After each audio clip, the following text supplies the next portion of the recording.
We got a 63 Impala. It's like sitting up nice and high. It's got a nice... It's got bigger tires on it, that's what it is.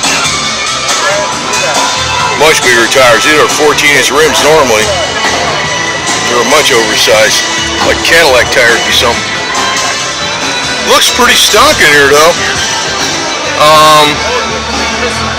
Not sure when the alternator came out. I know a 62 had a generator because I had a 62.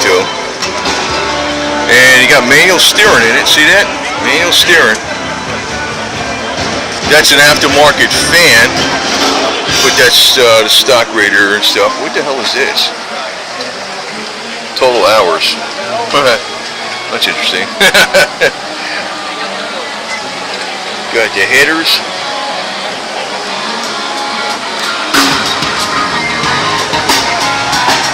See the stance on this thing? Sitting up nice and high. It's almost like, I like it like that, tell you the truth. I don't like cars lowered. I hate that shit.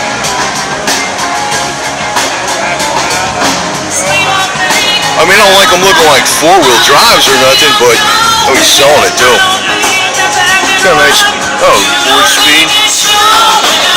4-speed car, man. That's cool.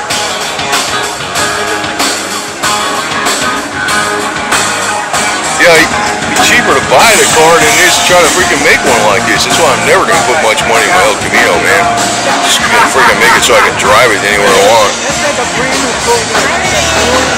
Stupid. I could buy a really good El Camino for probably $6,000, you know. And by the time we go putting money into mine, forget about it. It wouldn't be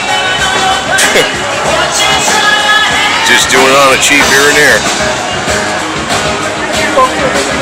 Look at the stance on that thing. A lot of room under it, man. Very clean car, man. Very clean.